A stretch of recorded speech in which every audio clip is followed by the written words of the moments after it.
You're listening to the Flip Houses Like a Girl podcast, where we educate, empower, and celebrate everyday women who are facing their fears, juggling family and business, embracing their awesomeness, and wholeheartedly chasing their dream of flipping houses.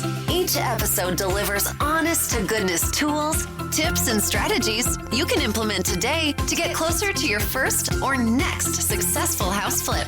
Here's your spiky-haired, breakfast taco-loving host, house flipping coach, Debbie DeBeery.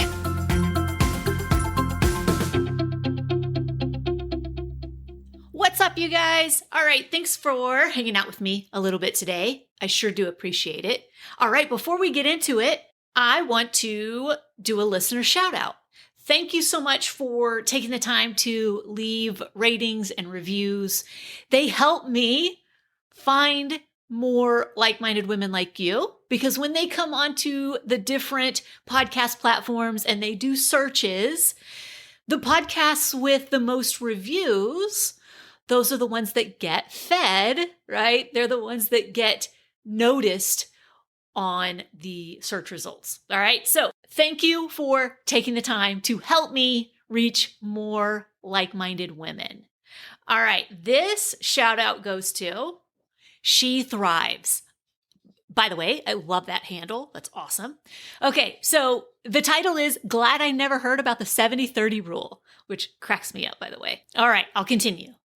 Debbie is amazing at talking truth, sharing her expertise, and inspiring listeners. And she does that without shaming.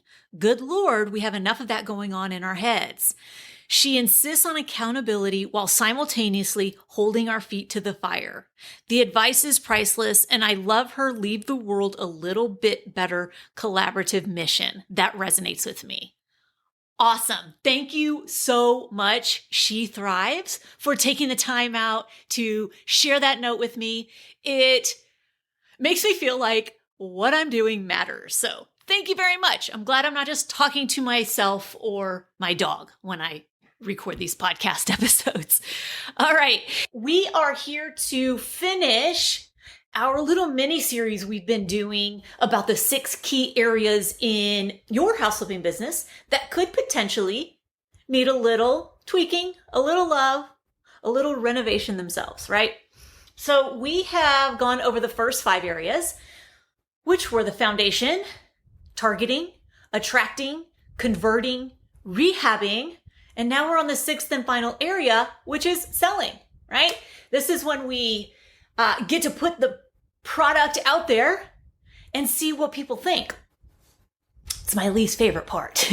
It feels very vulnerable to me because they're either going to like it or they're not. But if you focus on these things that I'm about to share with you, I'm pretty sure they're going to like it. All right. So there are 3 areas within this area that could potentially be causing maybe some issues in your business. Okay. So the first area is, drumroll please, the finish out. Maybe you're not finishing out the property in the right way. Not if there's no judgment or no offense, right?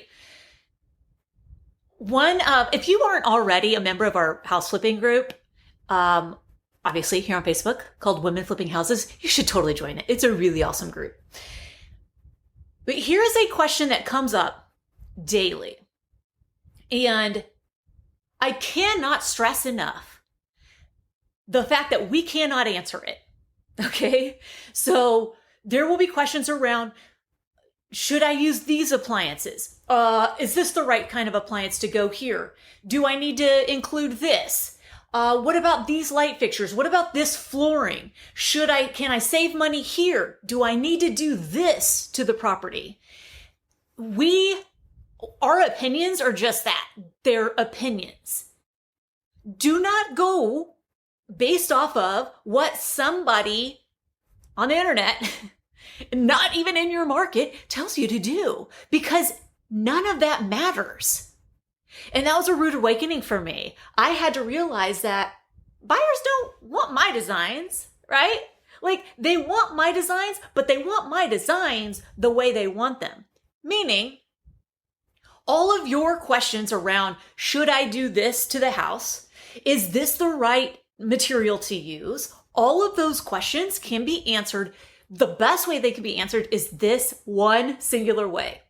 Look at the sold properties in that area, in that neighborhood, the comps that are most relevant to that property. Look at those that have sold, that have been renovated, and see what buyers are buying. See what buyers pay more for. Because we cannot tell you that. Unless you are targeting the exact same neighborhoods, the exact same areas that I'm targeting, I can tell you that. But we can't tell you that.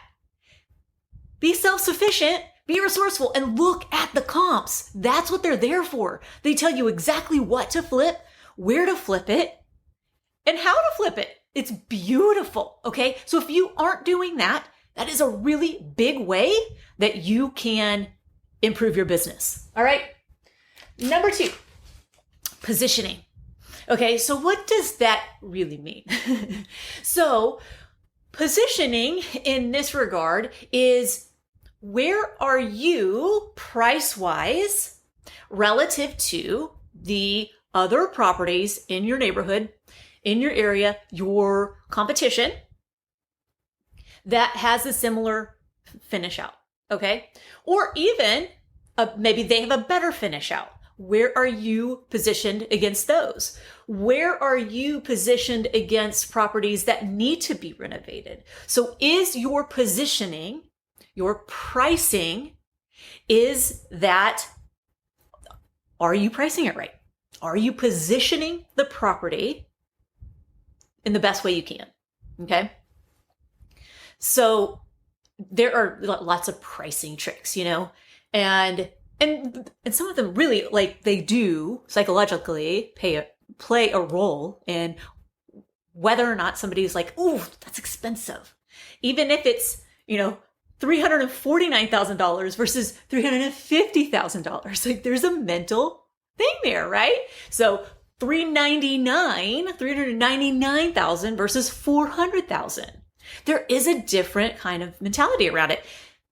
I have found that when I have listed under, it actually gets bid over that threshold, right? Versus just starting at that threshold. So anyway, positioning is really important. Okay.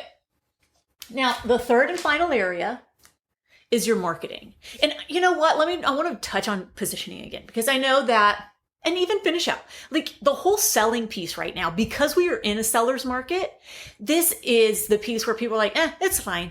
Let's put it on the market. It's going to be fine. Yeah, probably, but could it be finer? And shouldn't we practice now getting really good at all of these things so that when it's a buyer's market, which it will be, real estate cycle is intended to do this. I started in a buyer's market, right? Pros and cons to both markets. I'm ready for a buyer's market. Anyway, wouldn't we want to practice now?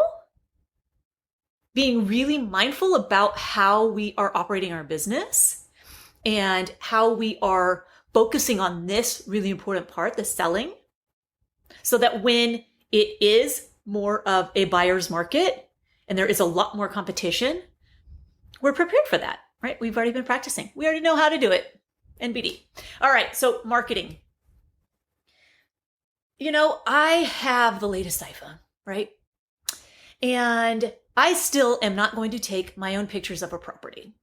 I am going to pay a whopping $140 to my photographer, who's going to go take professional photos, and they're going to look 1,000 times better than anything I could take on my iPhone. All right. Please don't be trying to cut corners. If $140 is going to break your budget, that's probably not a good deal. It's probably not a good flip anyway. There are other problems if $140 on the professional photography is going to be a deal breaker. Also, stage your properties. I know it's a seller's market, Debbie. We don't have to do those things. Stage them anyway, because you're still going to get more money than if it's not staged. All right. People's eyes find all the defects when there's not furniture and furnishings to occupy their eyes, all right? And so every defect, every area of caulk that's missing, every little sheetrock crack, that's a deduction. They're reducing your price mentally, okay?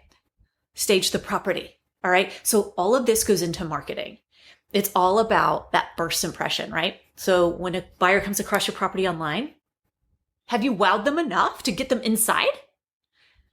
Via the marketing? Well, really via all of these things, the finish out, the marketing, and the positioning, right? All of those things, they all are super important when it comes to selling. And each area can be optimized within itself.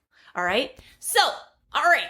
Now you know the 6 key areas that you can tweak and optimize and make sure are running efficiently and smoothly, right? For your business. All right. If you're sick of being on the sideline and not taking action because you're scared and you don't want to do this alone, you don't have to. All right. Get on my wait list because the women inside my program, first of all, the community is unbeatable. The place is awesome. All right. I guarantee you've never experienced anything like it.